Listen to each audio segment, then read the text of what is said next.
क्षमा करे भैया, किंतु यह संभव है। मां में ईर्ष्या की दुर्गुण दूर दूर तक नहीं है। वो तो सदैव प्रसन्न रहती है। अब प्रसन्न रहती हैं वो अपने अतीत की त्रुटियों से सीख ले चुकी हैं। उनके दोषों पर उनका नियंत्रण है, किंतु तब ऐसा नहीं था। किंतु भैया, गरुड़, एक बार एक ऋषि नदी के किनारे स्नान ध्यान करने जा रहे थे। तब उनकी दृष्टि एक बिच्छू पर पड़ी। वो पत्थरों के बीच फंसा हुआ था, स्वयं को बाहर निकालने में अक्षम था। उसके प्राण संकट में थे। उसकी सहायता करने के लिए ऋषि ने अपना हाथ आगे बढ़ाया, किंतु उस बिच्छू ने उन्हें ही डंक मार दिया। पर क्यों? ऋषि ने भी बिच्छू से यही पूछा। जानते हो बिच्छू ने उत्तर क्या दिया?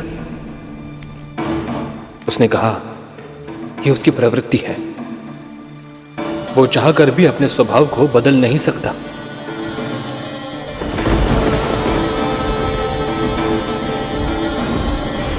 अरिष्टवर्ग अर्थात काम, क्रोध, लोभ, मद, मोह और मत्सर, यह भी एक बिच्छू की तरह ही है गरुड़। इनसे बचने का कितना भी प्रयास करो, ये कभी ना कभी डस ही लेते हैं। विंता मां के साथ भी ऐसा ही हुआ। उनमें अपनी संतानों को जन्म देने की इच्छा इतनी प्रबल थी कि स्वयं से पहले अपनी बहन को मां बनते देख उनमें अधीरता के साथ साथ ईर्ष्या भी बढ़ गई। और इस ईर्ष्या ने उनसे ऐसा पाप करवाया जो एक मां के लिए अकल्पनीय है। अनजाने में वो अपने पुत्रों की सबसे बड़ी शत्रु बन गई।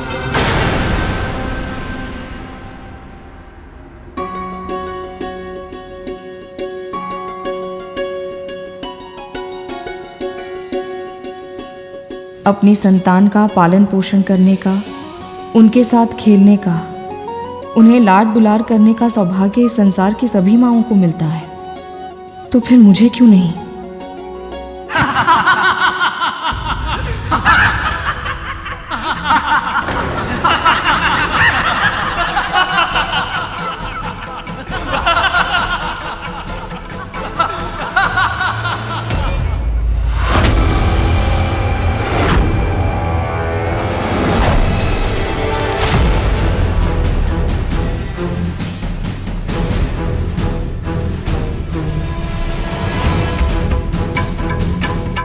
तो विंता को मुझसे और मेरे बलशाली पुत्रों से ईर्ष्या हो रही है। आज मैं तुम सबकी शक्ति, चुस्ती और सामर्थ्य की परीक्षा लेना चाहती हूँ। परीक्षा? कैसी परीक्षा मां?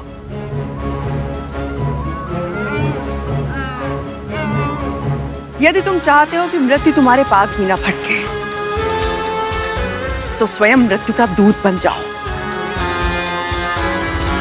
काल बनकर जाओ और जितने प्राणों का हरण कर सकते हो कर लो।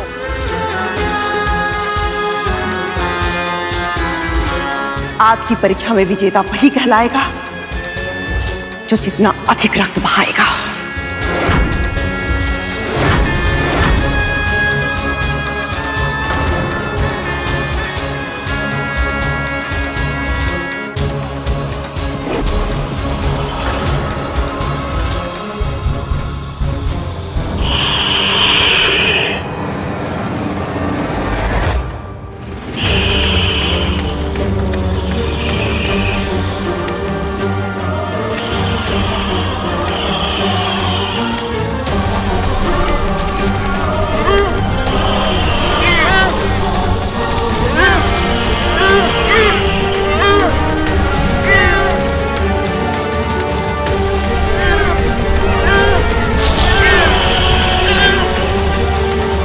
शाबाश मेरे पुत्रों, शाबाश। इतनी आत्माओं को उनके शरीर से मुक्त कर दो कि यमराज को भी तुमसे ईर्ष्या होने लग जाए।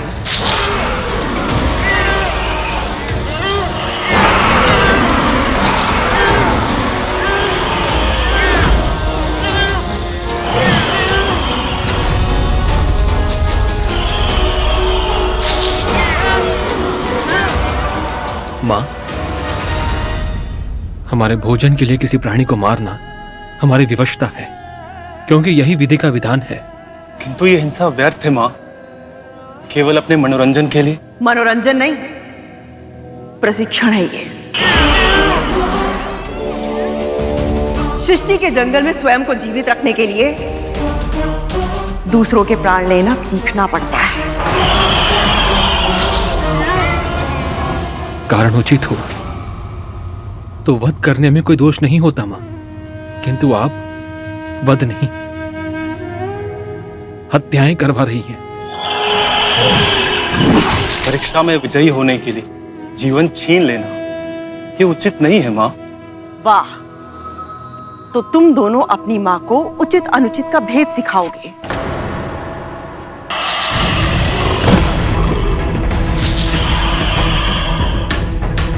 हमें क्षमा कर दीजिए मां, महल लौटने की आज्ञा दीजिए। तो तुम दोनों मेरी आज्ञा का पालन करने का प्रयत्न भी नहीं करना चाहते।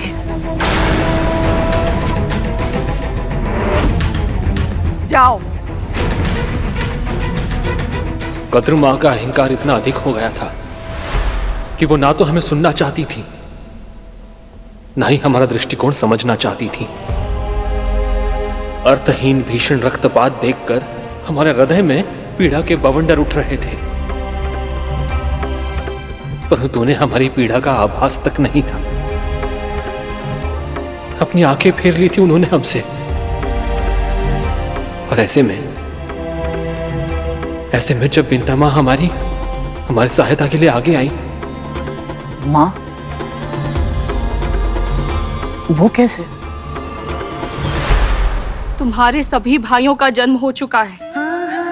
उनकी माँ के हृदय में प्रसन्नता किसी हिरणी की तरह कुलाचे भर रही है। ये हर्ष उल्लास, ये प्रसन्नता अनुभव करने का अवसर कब दोगे तुम दोनों मुझे? कितनी आकुल हूं मैं तुम्हें निहारने के लिए, अपनी गोद में खिलाने के लिए, अपने हाथों से भोजन कराने के लिए। जो कुछ भी मुझे ज्ञात है वो सब तुम्हें सिखाने के लिए, पर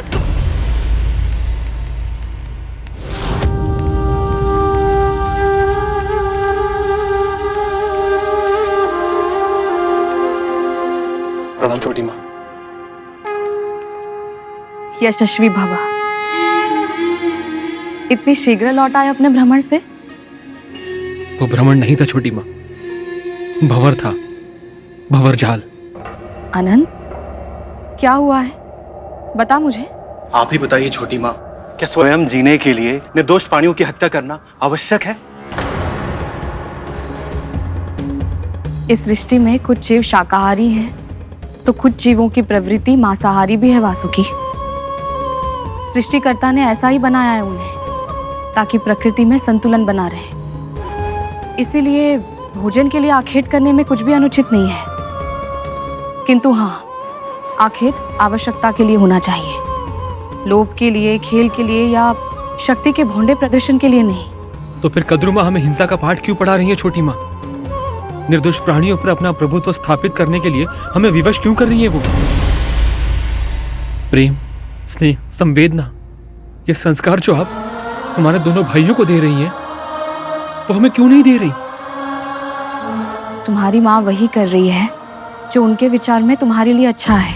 हम कद्रू मां का अनादर नहीं करना चाहते, किंतु निर्दोषों की हत्या का जो आदेश वो हमें दे रही है, उनका पालन करना हमारे लिए संभव नहीं है।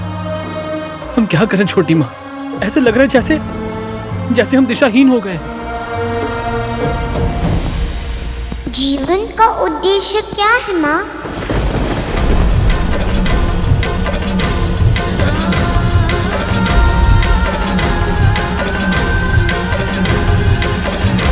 पुत्र,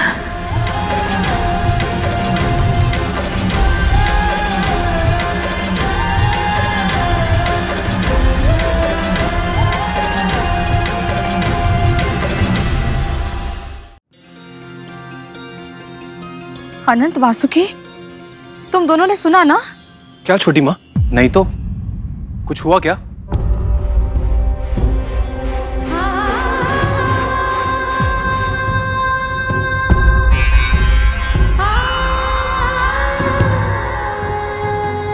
कुछ नहीं।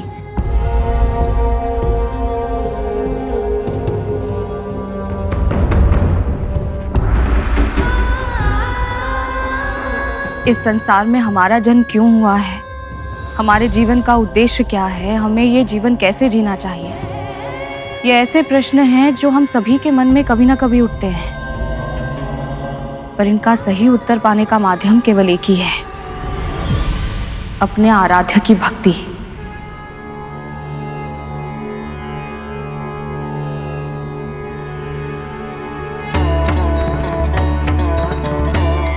उनके चरणों में चित्त लगाओगे तो अन्य सभी चिंतनों से मुक्त हो जाओगे।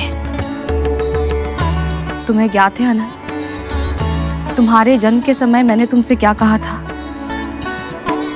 अनंत, तुम्हें अनंत काल तक प्रभु श्री नारायण की भक्ति और सेवा का अवसर मिले। तुम्हें श्री नारायण की आराधना करनी चाहिए। तुम ओम नमो भगवते वासुदेवाय का जाप करो।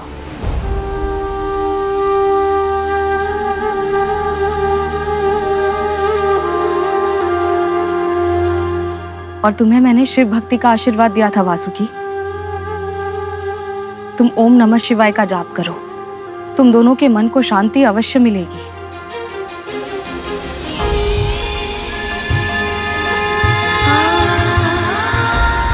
धन्यवाद छोटी माँ। आपका बहुत बहुत आभार छोटी माँ।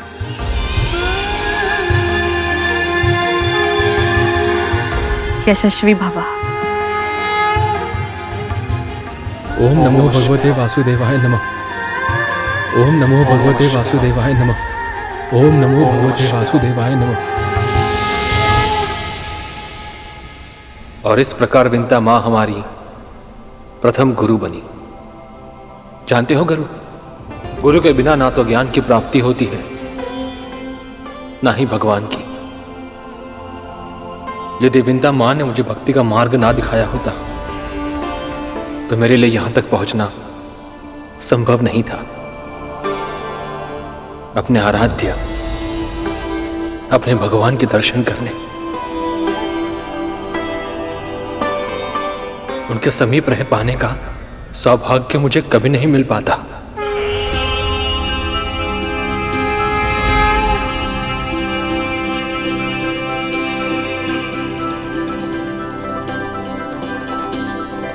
आपके और वासुकी भैया के साथ माँ ने इतना अच्छा व्यवहार किया था, फिर आपने ऐसा क्यों कहा था कि ईर्ष्या के कारण अपने ही पुत्रों की सबसे बड़ी शत्रु बन गई थी वो?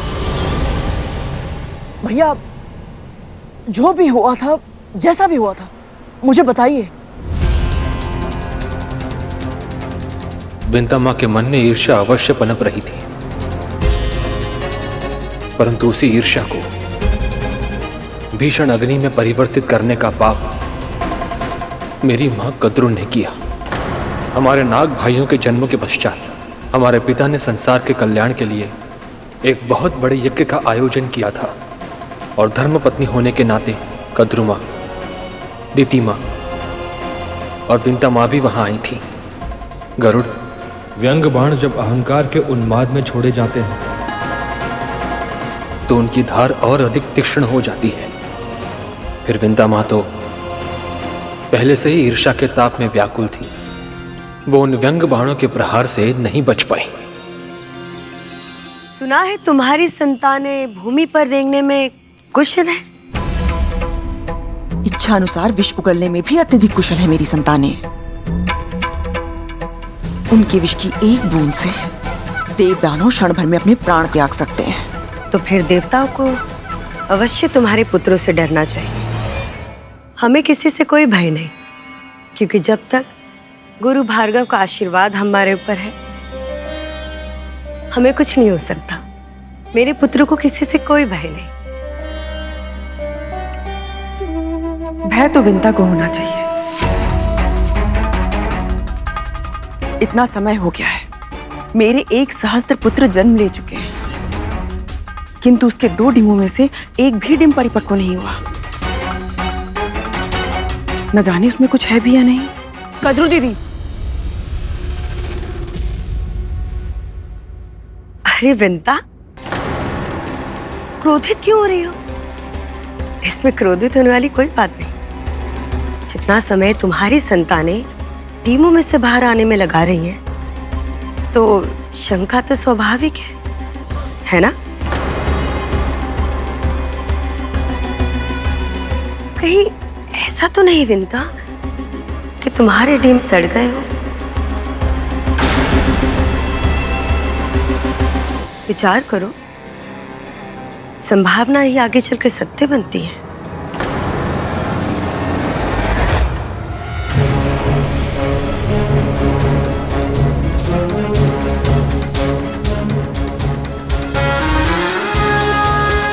महर्षि दुर्वासा की दिव्य माला वक्ष पर है, किंतु तुम्हारे कानों में अभी तक संतान की किलकारी नहीं सुनाई थी। कोई ना कोई तो समस्या अवश्य है।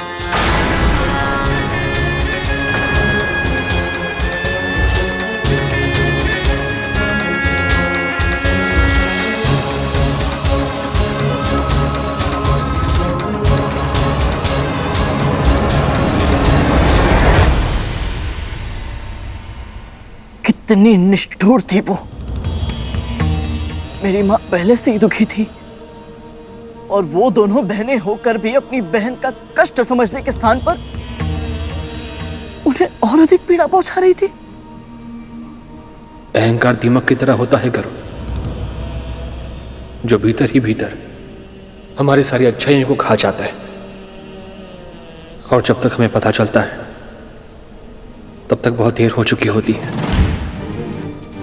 एक और जहां दीदी माँ और कद्रू माँ विंता माँ को नीचा दिखाने में जुटी हुई थी, वहीं दूसरी ओर देवराज इंद्र कुछ ऐसा करने जा रहे थे जिसका प्रभाव तुम पर, तुम्हारे भाई पर और समस्त सृष्टि पर पड़ने वाला था।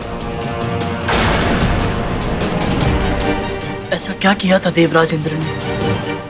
ओम नमो भगवते वासुदेवाय। ओम नमो भगवते वासुदेवाय। ओम नमो भगवते वासुदेवाय। ओम नमो भगवते वासुदेवाय। ओम नमो भगवते वासुदेवाय। ओम नमो भगवते वासुदेवाय। ओम नमो। ठहरो, ठहरो।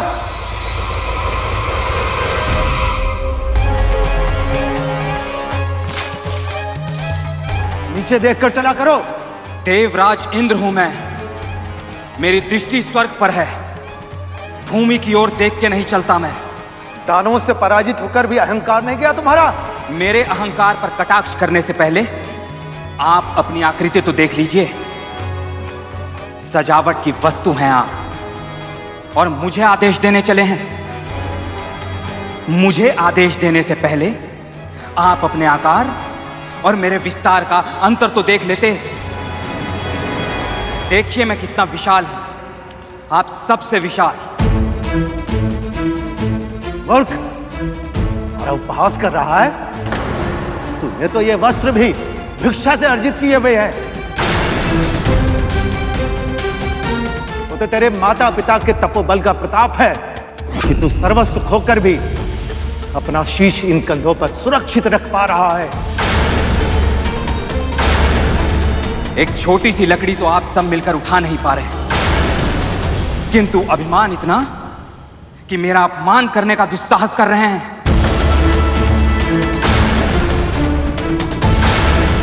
हम आकार में भले ही छोटे हैं, लेकिन हम मिलकर जब कोई कार्य करते हैं तो असंभव को भी संभव बना देते हैं।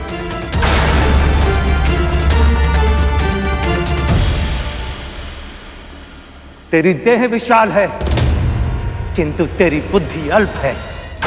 तू ये समझ ही नहीं सकता। तन छोटा होने का अर्थ तुच्छ होना नहीं होता है। हम तो तुझे यहां आशीर्वाद देने आए थे, किंतु अब हम तुझे श्राप देंगे। श्राप, श्राप। अपनी तप शक्ति को साक्षी रखकर हम भगवान विष्णु से प्रार्थना करते हैं कि ऋषि कश्यप को अगली संतान के रूप में ऐसा पुत्र देना जो उनके यश के अनुरूप हो।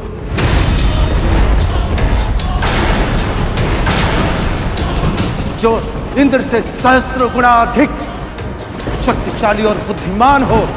इंद्र से सहस्त्र गुणा अधिक शक्तिशाली और बुद्धिमान हो, शक्तिशाली और बुद्धिमान हो, शक्तिशाली और बुद्धिमान हो। जो प्रत्येक अहंकारी के अहंकार का नाश करे, जो प्रत्येक अहंकारी के अहंकार का नाश करे, जो प्रत्येक अहंकारी के अहंकार का नाश करे। ऋषि कश्यप को अगली संतान के रूप में ऐसा पुत्र देना जो इंद्र से सहस्त्र गुणा अधिक शक्तिशाली और बुद्धिमान हो, जो प्रत्येक अहंकारी के अहंकार का नाश करे।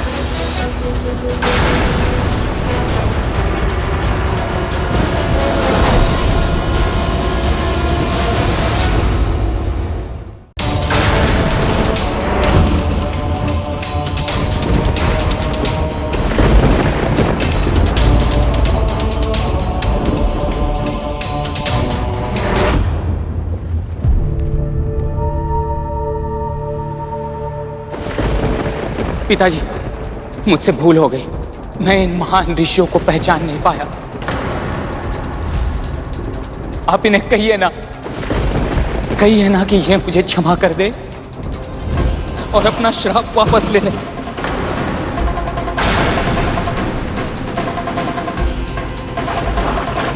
कहिए ना पिताजी।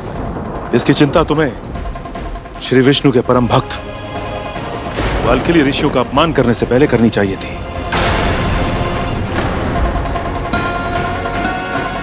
जो बीज तुमने बोया है, फल उसके अनुरूप ही होगा। तुम्हारे दुर्वचनों का परिणाम तुम्हें भुगतना पड़ेगा। युद्ध में पराजय के कारण मेरी मानसिक स्थिति ठीक नहीं है, और ऐसी परिस्थिति में मैं भला और बुरा समझ नहीं पाया। किंतु अब मुझे अपनी त्रुटि का आभास हो गया है। विनती करता हूं आपसे कि मुझे क्षमा कर दीजिए, क्षमा कर दीजिए पिताजी, विनती करता हूं आपसे। स्वामी, पश्चाताप के आंसू तो श्री विष्णु को भी स्वीकार होते हैं। इससे भूल अवश्य हुई है, पर अब इसे अपने अपराध का बोध हो गया है। मेरी विनती स्वीकार करें स्वामी। आप पिता हैं इसके, आपको अपने पुत्र की रक्षा करनी ही होगी।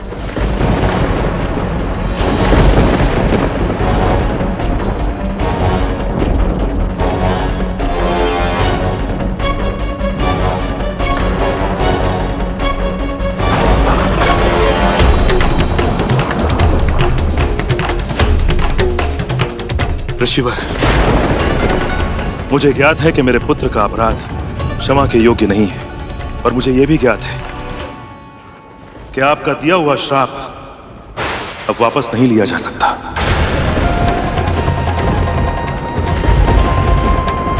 किंतु यदि संभव है तो इस पिता की प्रार्थना को स्वीकार कीजिए और मुझे वरदान दीजिए कि मेरा होने वाला अगला पुत्र बिल्कुल वैसा हो जैसा कि आपने वर्णन किया था।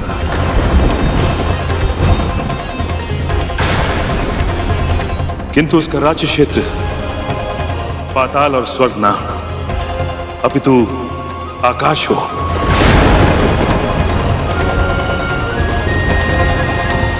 ताकि इंद्र से उसका वैर ना हो और इंद्र भी सुरक्षित रहे।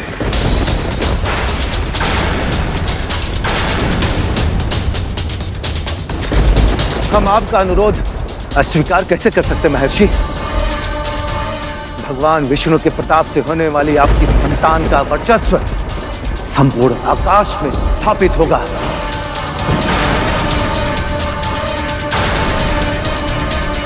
महाबुद्धिमान, महाबलवान, आकाश का इंद्र कहलाएगा वो, आकाश का इंद्र कहलाएगा वो।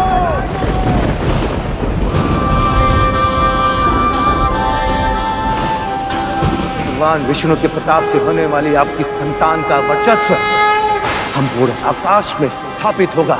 महाबुद्धिमान, महाबलवान, आकाश का इंद्र कहलाएगा वो।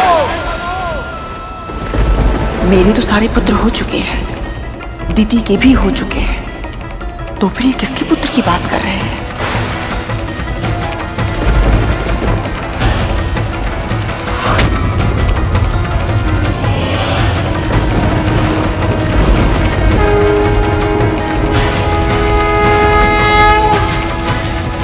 धन्य है ऋषिवर, धन्य है आप।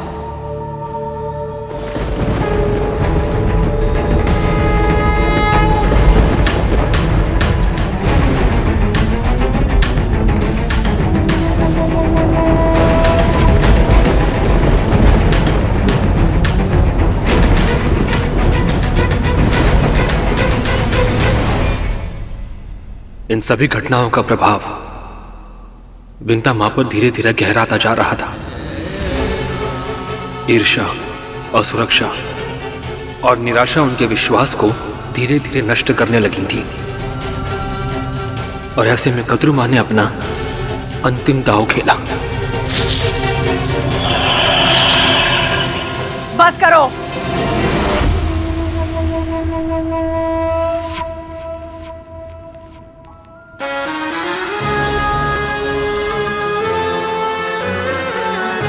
आपस में ही लड़ोगे तो उस शत्रु का सामना कौन करेगा जो शीघ्र ही जन्म लेने वाला है?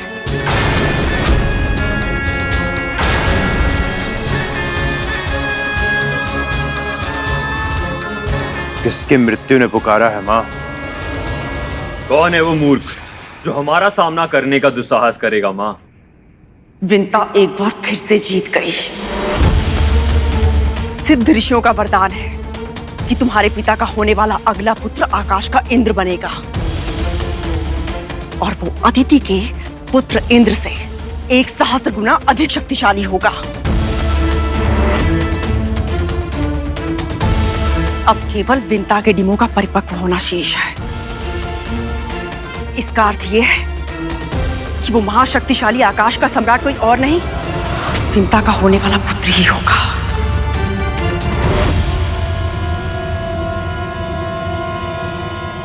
यदि एक बार उसका जन्म हो गया तो तुम जैसे 1 सहस्त्र नागों का सामूहिक बल भी उसके बल के आगे फीका पड़ जाएगा।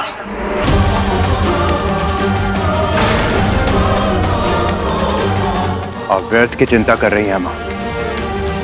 एक तो क्या, 1 सहस्त्र इंद्र भी जन्म क्यों ना ले ले, कद्रू पुत्र तक्षक को कोई पराजित नहीं कर पाएगा। आत्मविश्वास आवश्यक है पुत्र, किंतु उसकी अति प्राणघातक हो सकती है।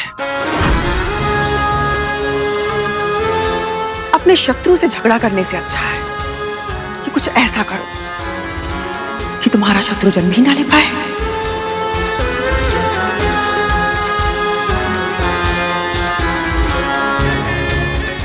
किंतु मां, उससे हमारा भाई भाई का संबंध होगा। भाई भाई का संबंध देवों और दानवों के बीच भी है, किंतु दोनों एक दूसरे के प्राण लेने का एक भी अवसर नहीं छोड़ते।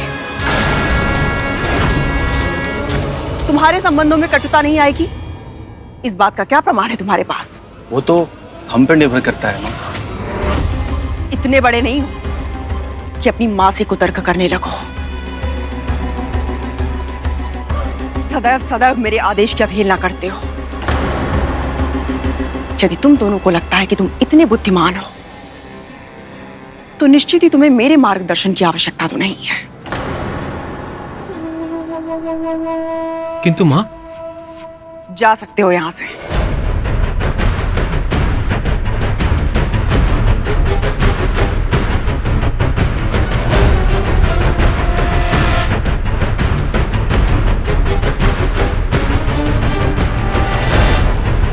यदि तुम्हें इस समस्त संसार का विजेता बनना है तो तुम्हें आकाश के इंद्र को जन्म लेने से रोकना होगा।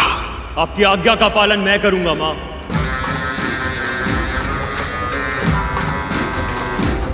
अभी जाकर उन डिमों को निकल जाऊंगा मैं। रुको कालिया, इस कार्य को तुम जितना आसान समझ रहे हो ये उतना ही कठिन है। विंता के सतीत्व की शक्ति और श्राप के सामर्थ्य से यदि तुम्हें भय नहीं लगता ना, तो ये तुम्हारी मूर्खता है। समझदारी इसी में है कि हम स्वयं उसके डिमों को नष्ट नहीं करेंगे। हमें कुछ ऐसा करना होगा जिससे वो स्वयं अपने डिमों को नष्ट कर दे।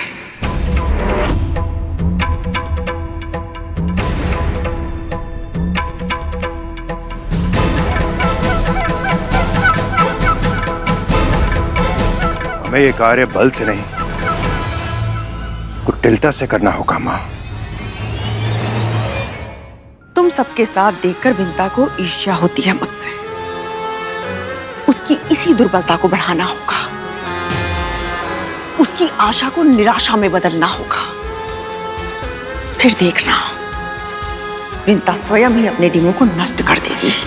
परंतु माँ, ये सब होगा कैसे?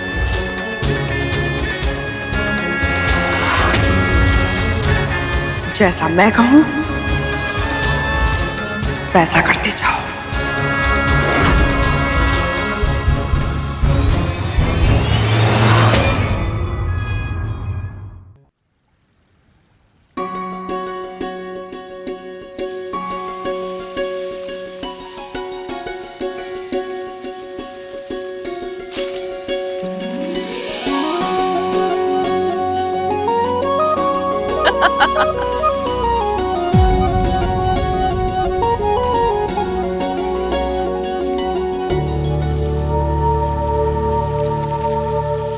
सत्य कहा है सभी ने, अपने पुत्रों के साथ समय बिताने से बड़ा और कोई आनंद नहीं है संसार में।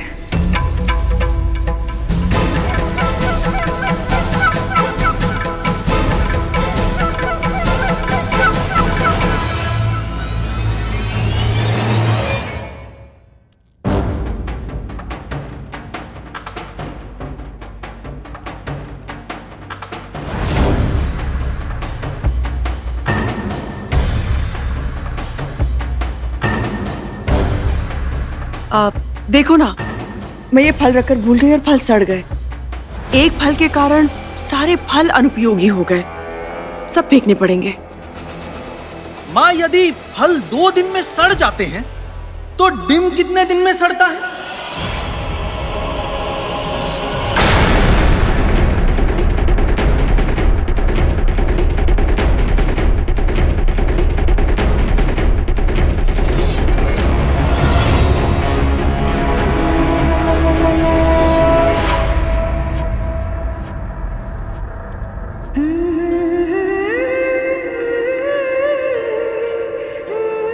अपनी माँ के धैर्य की और कितनी परीक्षा लोगे तुम? क्या मेरी ममता तुम तक पहुंच नहीं रही? क्यों मेरी पुकार को अनसुना कर रहे हो? जन्म कब लोगे तुम? मैंने तुम्हारा स्वर सुना है तो अपने अस्तित्व का आभास किसी और को क्यों नहीं कराते?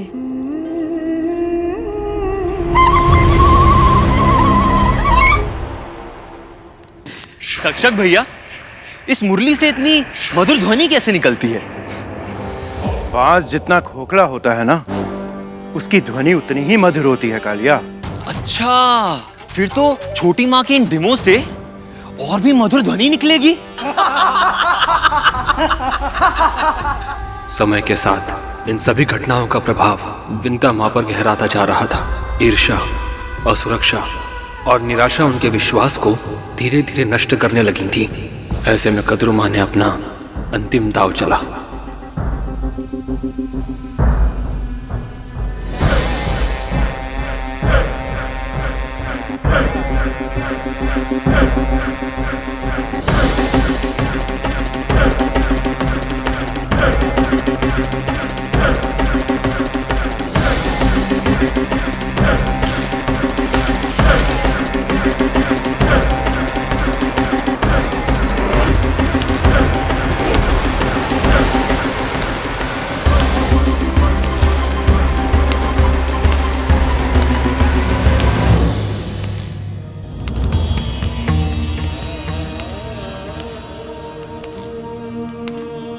क्या अब भी तुम्हें अपनी माँ पर दया नहीं आती?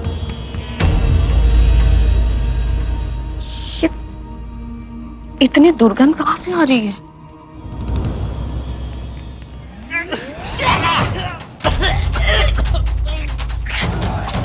अरे छोटी माँ, ये सड़ांग कैसी है? हमसे ये दुर्गंध सहन नहीं हो रही है।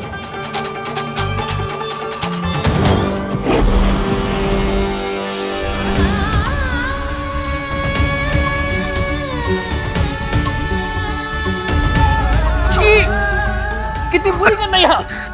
शीघ्र ही लौट चलो, भूतंदी सरपटा यहाँ तो सांस तक लेना असंभव है।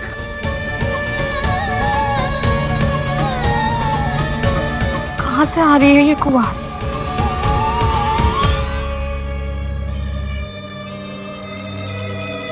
तुम ऐसी भीषण दुर्गंध कैसे सहन कर पा रही हो?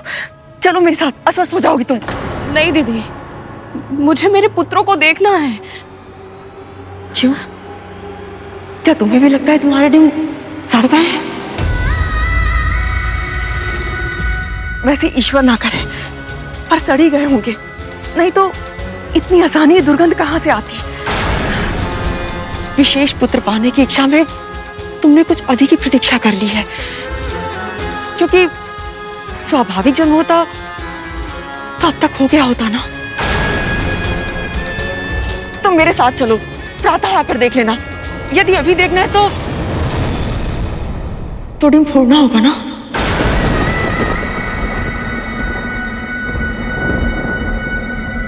नहीं दीदी, मैं यहाँ से नहीं जाऊंगी।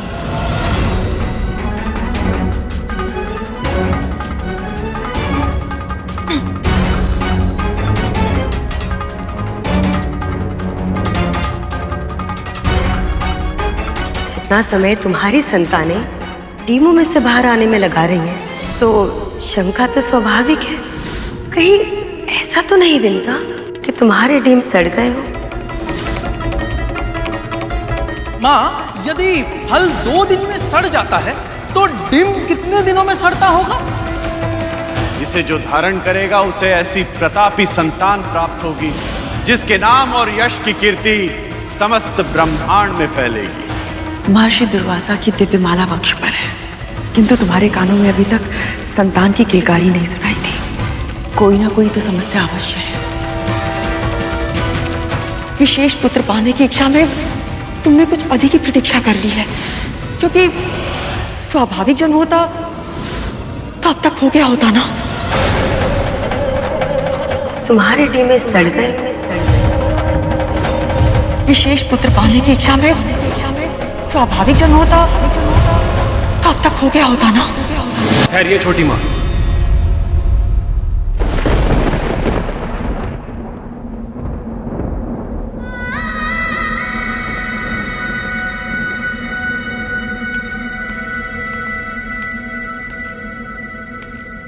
धैर्य रखिए छोटी माँ, आपके डिम बिल्कुल ठीक है। अनंत, तुम्हें दुर्गंध नहीं आ रही? आ रही है छोटी माँ, किंतु वो आपके डिम की नहीं है।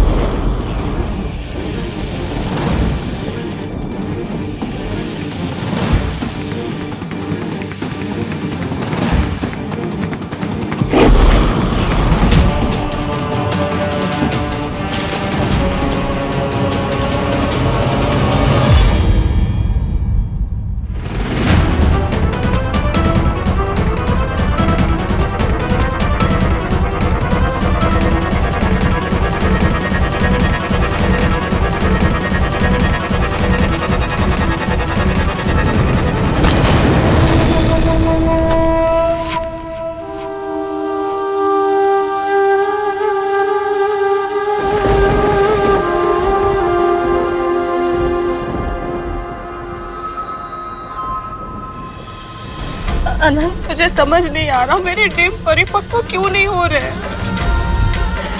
तुम सबके जन्म को 500 वर्ष बीत चुके हैं, कोई डिम इतने समय तक संतान का पोषण करता रहे, ये कैसे संभव है?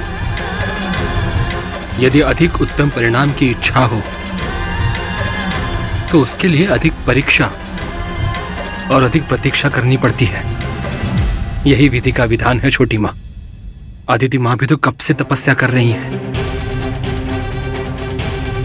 वही हमारे लिए सबसे बड़ी प्रेरणा है।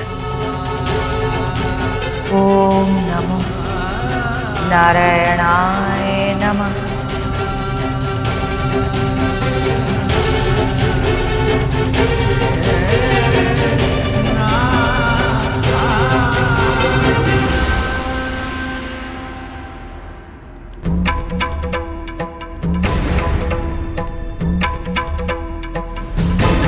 दीदी, गंध मेरे डिमों में से नहीं आ रही थी।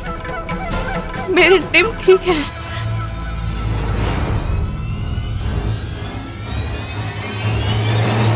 तुम्हारी ममता ने यह आभास तुम्हें पहले क्यों नहीं करवाया विंता? सत्य तो यह है कि तुम्हारा हृदय भी जानता है कि कोई ना कोई समस्या अवश्य है। मैंने अपने पुत्र का स्वर सुना है। झूठे आश्वासन से तुम स्वयं को बहलाना चाहती हो विंता। मैं तुम्हारी बहन हूं, कैसे तुम्हें झूठी आशा की जाल में फंसने दे सकती हूं मैं?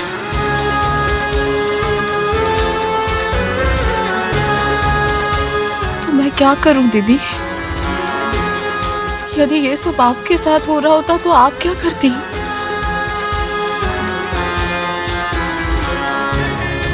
500 वर्षों तक तो बिल्कुल भी प्रतीक्षा नहीं करती।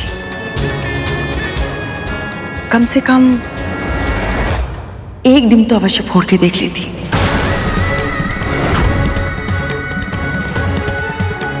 कि उसके भीतर संतान है भी या नहीं।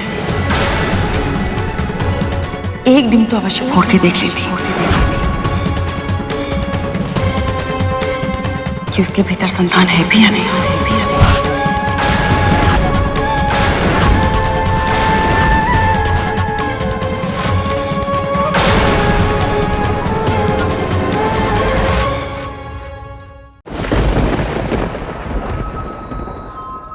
पर इसे मेरा सौभाग्य कहूं या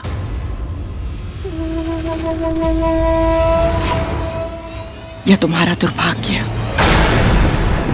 ये पहली सुलझाना मेरी विवशता नहीं है, तुम्हारी है। तुम्हारे डिमो को तो देखकर लग रहा है कि मैंने शक्तिशाली पुत्रों की मांग करके बिल्कुल सही किया। तुम स्वयं देखो ना, मेरे पुत्र स्वयं ही अपने डिमो से बाहर आ गए। उन्हें मेरी सहायता की आवश्यकता नहीं पड़ी। किंतु तुम्हारे पुत्र पता नहीं इतने सामर्थ्य है भी या नहीं कि इन्हें जन्म लेने के लिए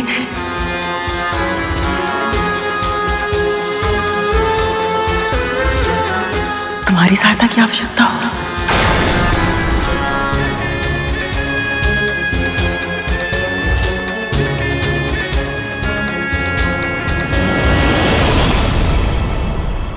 मेरे पुत्र स्वयं ही अपने डिमो से बाहर आ गए, किंतु तुम्हारे पुत्र पता नहीं इतने सामर्थ्य है भी या नहीं कि इन्हें जन्म लेने के लिए तुम्हारी सहायता की आवश्यकता हो।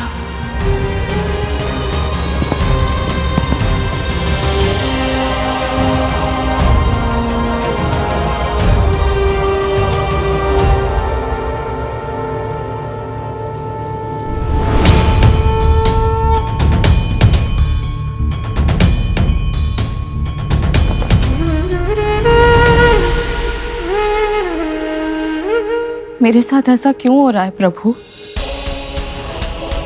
क्यों मेरा मन अपनी ही बहन के पुत्रों को देखकर ईर्ष्या से भर उठा है? क्यों मेरे हृदय में अपने डिमो के विषय में शंका बढ़ती जा रही है? इस उहापोह की स्थिति में और अधिक रहना मेरे लिए संभव नहीं है नारायण। मुझे मेरे पुत्र प्रदान कीजिए, या तो मां बनने की मेरी आशा कोई समाप्त कर दीजिए, या फिर मुझे कोई स्पष्ट संकेत दीजिए कि मेरे डिम संतान ही नहीं है, उनमें मेरे पुत्र पल रहे हैं, वो सुरक्षित हैं।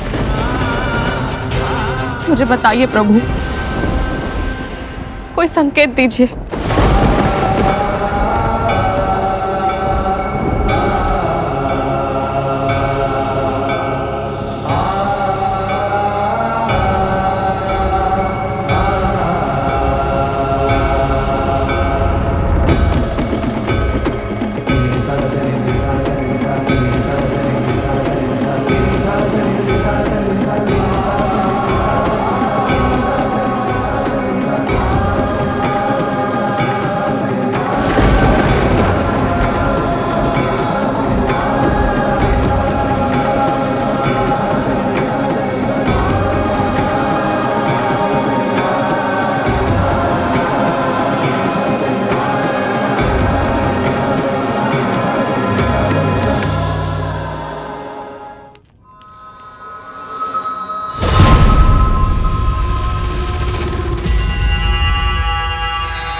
जिस बालक ने अभी जन्म भी नहीं लिया तू उसे शत्रु मान बैठी है।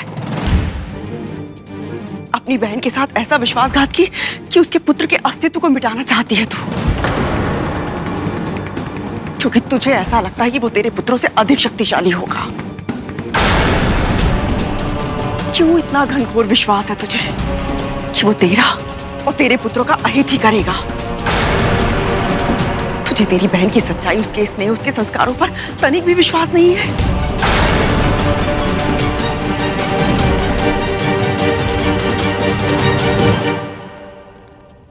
ऐसी कौन सी समाधि में लुप्त है प्रभु जो अपनी भक्त की पुकार आप तक पहुंच ही नहीं पा रही है? ना आपको इस माँ की पीड़ा दिखाई दे रही है, ना ही मेरी इन संतानों को। क्यों प्रभु? क्या कमी रह गई थी मेरी साधना में, मेरी ममता में? कहीं ऐसा तो नहीं कि मेरे पुत्रों को मेरी पुकार सुनाई तो दे रही है, किंतु ये विवश है। कद्रू दीदी के पुत्रों की तरह इतने शक्तिशाली नहीं है कि डिम का कठोर आवरण तोड़कर स्वयं बाहर आ सके। किंतु मैं इन डिमों को केवल निहारती नहीं रह सकती हूँ, थक चुकी हूँ इन्हें ताकते ताकते। मेरी भी इच्छा है कि मैं अपने पुत्रों को वैसे ही खिलाऊं जैसे कद्रू दीदी अपने पुत्रों को खिलाती है। अब मुझे ज्ञात करना ही होगा कि इन डिमों के भीतर मेरी संतान पल रही है या नहीं।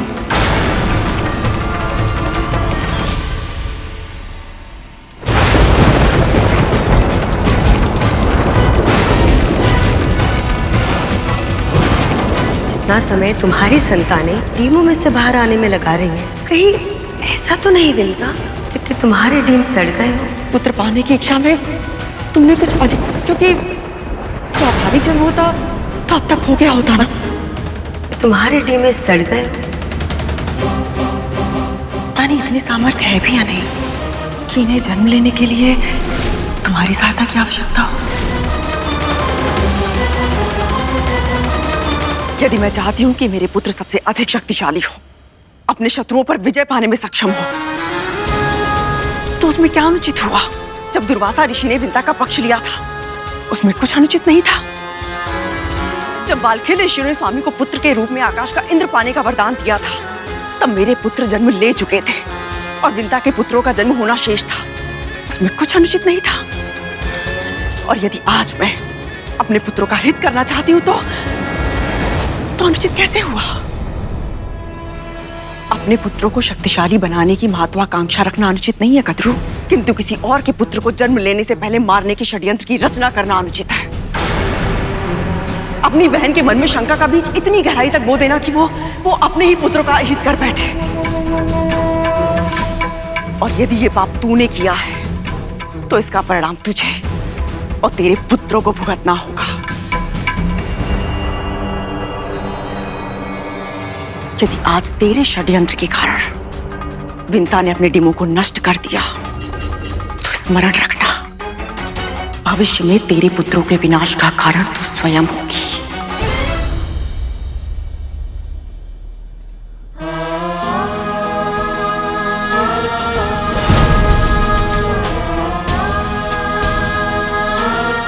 हे नारायण, ये क्या कर दिया मैंने? मुझे विंता को रोकना होगा, मुझे विंता को रोकना होगा। कहीं ऐसा तो नहीं विंता कि तुम्हारे डी में सड़ गए? पता नहीं इतने सामर्थ्य है भी या नहीं कि इन्हें जन्म लेने के लिए तुम्हारी सहायता की आवश्यकता हो। मेरे पुत्र 500 वर्षों से इन डिब्बों में प्रतीक्षा कर रहे हैं। ये चाहते हैं कि मैं इन्हें बाहर निकालूं। ये मुझे देखे, अपने पिता को देखे, सारे संसार को देखे। मैं इनकी इच्छा अवश्य पूर्ण करूंगी।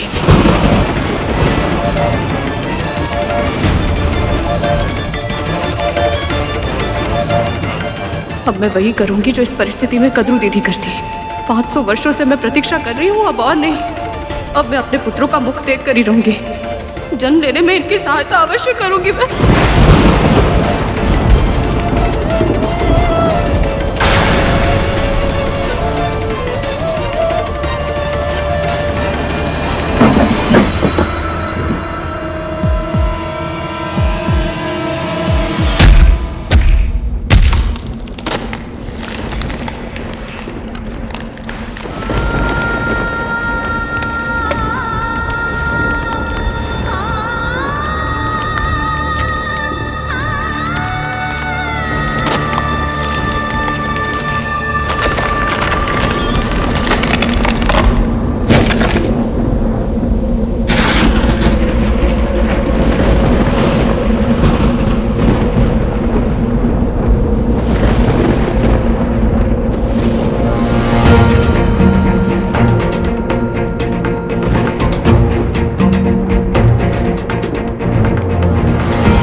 डिम सड़ा नहीं है। मेरा पुत्र जन्म ले रहा है।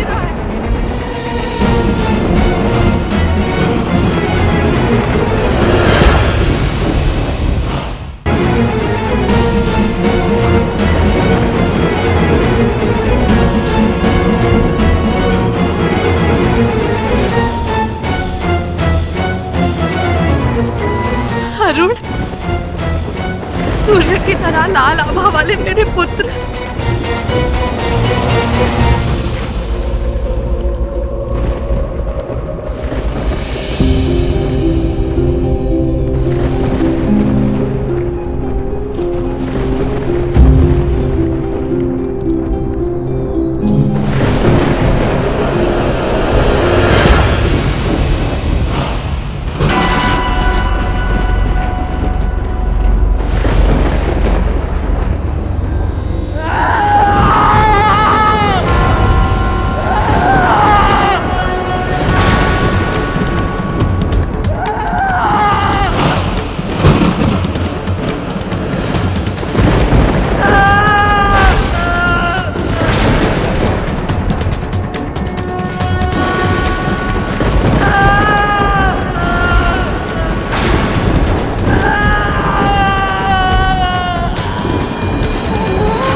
सुरक्षा और मत्सर जैसे दोषों ने आप और आपकी बहन दोनों की बुद्धि हर ली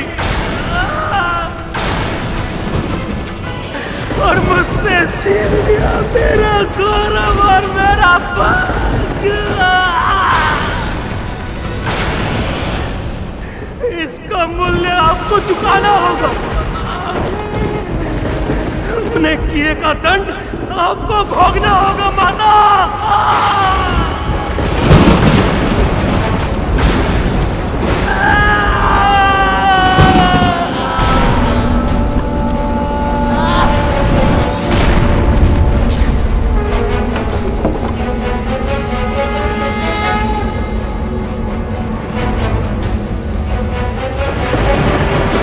अर्धविकसित विकलांग है, फिर भी कितना शक्तिशाली है ये बालक कि इसके प्रकाश से पूरा आकाश लाल हो गया है। यदि क्रोध में उसने मुझे कोई श्राप दे दिया तो?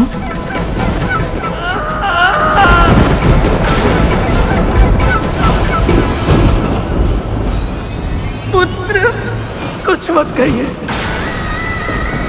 इस समय आपके मुख से निकला हुआ एक शब्द मेरे इस अधूरे और मेरे टूटे हुए मन पर और अधिक आघात करेंगे। ईर्ष्या के कारण आप अपना विवेक किस हद तक खो बैठे कि ना तो अपने श्रद्धा रखी, ना ही धैर्य, ना ही महर्षि दुर्वासा के आशीर्वाद का मान रखा, ना ही महाशिव की परिजात माला की गरिमा। जिसे जो धारण करेगा उसे ऐसी प्रतापी संतान प्राप्त होगी। बाल खिलने जैसे महान ऋषियों के तप को आपने अपनी अधीरता के कारण विफल कर दिया। हाँ बलवान, आकाश का इंद्र कहलाएगा वो, आकाश का इंद्र कहलाएगा वो। स्वयं महाप्रभु विष्णु ने आपको अपने पुत्रों के जीवित होने का संकेत भी दिया था माता, किंतु आपने उसे भी अनदेखा कर दिया। मेरे भाई ने आपको अपने अस्तित्व का आभास कराने के लिए आपको माँ कहकर पुकारा था माता, किंतु आपने उसे भी अनसुना कर दिया।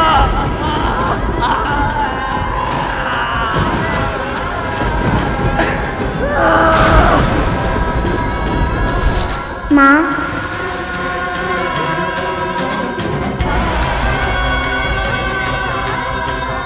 पुत्र, तुम सत्य कह रहे हो पुत्र। बहुत बड़ी भूल हो गई है मुझसे। आपसे हुई है भूल, आपसे हुई है भूल, किंतु निर्दोष होने के बाद भी इस भूल का दंड आजीवन मुझे भोगना होगा माता। एक माँ का कर्तव्य होता है अपने पुत्र की रक्षा करना, किंतु आप तो ऐसी मां निकली जिन्होंने अपने ही पुत्र पर ऐसा प्रहार किया जिसकी पीड़ा मुझे आजीवन शारीरिक और मानसिक रूप से सहनी होगी। जब जब अपने ही साधे अपंग शरीर को देखूंगा, आपको ही अपना अपराधी पाऊंगा।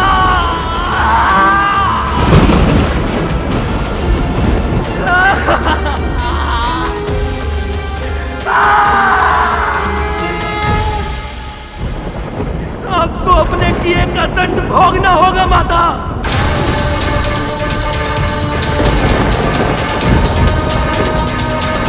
इस समय जो भीषण और असहनीय कष्ट मुझे हो रहा है, ऐसा ही कष्ट आपको भी प्रतिपल सहना होगा। जिस बहन की बातों में आकर आपने मुझे ये श्रापित जीवन दिया है, वही बहन आपको आजीवन कष्ट देगी और अब चाहकर भी उसके आदेशों को अनसुना नहीं कर पाएंगी माता।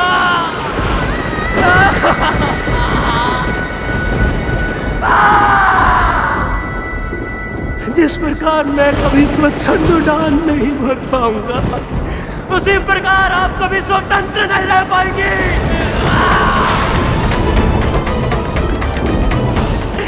जिस प्रकार मैं अपनी विवशता का दास बन गया हूं, उसी प्रकार आप भी अपनी बहन की दासी बनकर रहेंगी। ये श्राप है मेरा।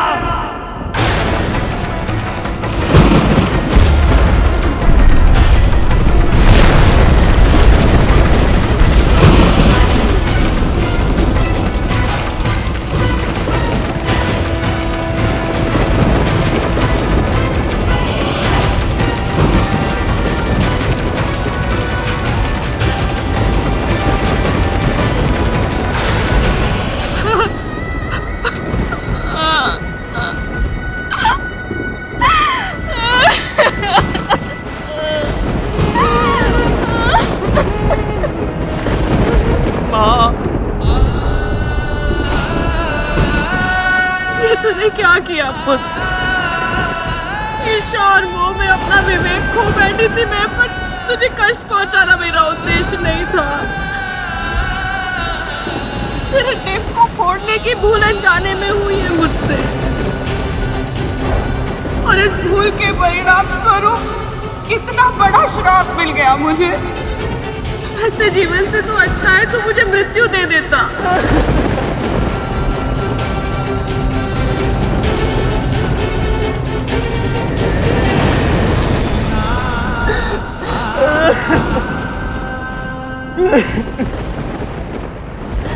क्रोध भी उतना ही बड़ा दोष है माता, जितना कि मोह और मत्सर। अपने क्रोध में मैं आपकी पीड़ा और पश्चाताप को देख ही नहीं पाया। आपकी ईर्ष्या तो देखी, किंतु उसके पीछे छिपी आपकी ममता का आभास नहीं कर पाया मैं।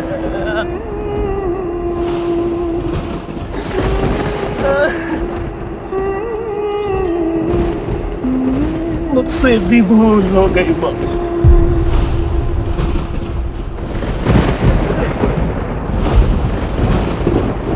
यदि मैं अपने श्राप को वापस ले सकता तो। वो संभव नहीं है पुत्र। किसी के लिए भी नहीं। इस श्राप ने मेरे लिए नर्क के द्वार खोल दिए हैं पुत्र। ऐसा नर्क जिससे मैं कभी मुक्त नहीं हो पाऊंगी।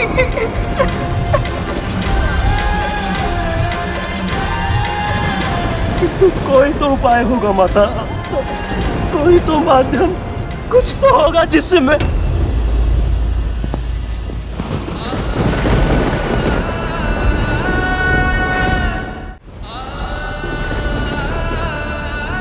माँ, यदि आपके एक पुत्र ने आपको भीषण श्राप दिया है तो वही आपका ये दूसरा पुत्र आपको श्राप के बंधन से मुक्त करवाएगा।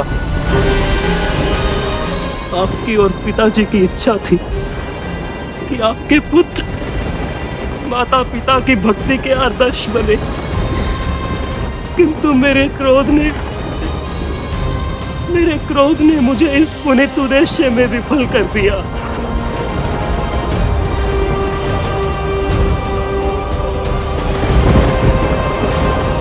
और अब मेरा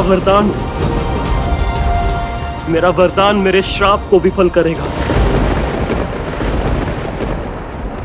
500 साल बाद जन्म लेने वाला आपका ये पुत्र आपको इस दास्ता से मुक्त करवाने के लिए आकाश पाताल लेकर देगा माँ।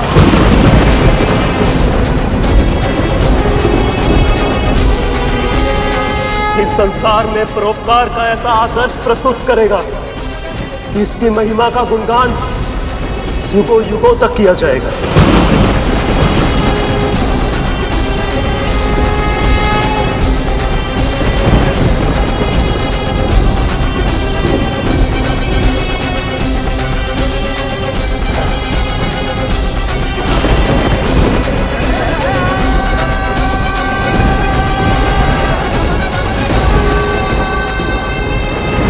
जब तूने श्राप दिया था मुझे लगा था मेरा समस्त जीवन अब अंधकार की अथाह खाई में डूब गया है, और अपने भाई को यश का वरदान देकर तूने मेरे अंधकार में आशा का उजाला भर दिया है। मुझे पूरा विश्वास है पुत्र, तू इस जन्म दोष से नहीं अपने कर्म से जाना जाएगा। न स्वयं कभी हताश होगा, न किसी को हताश होने देगा।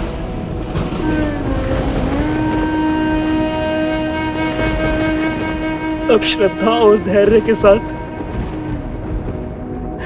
500 वर्ष मेरे भाई के जन्म लेने की प्रतीक्षा कीजिएगा माँ।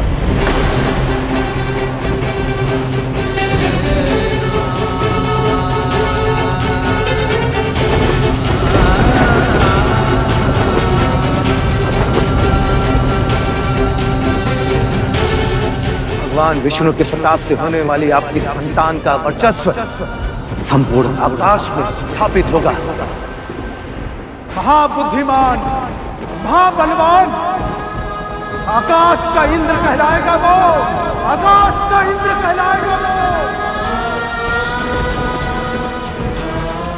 यदि आपके एक पुत्र ने आपको भीषण श्राप दिया है तो वही आपका ये दूसरा पुत्र आपको श्राप के बंधन से मुक्त करवाएगा।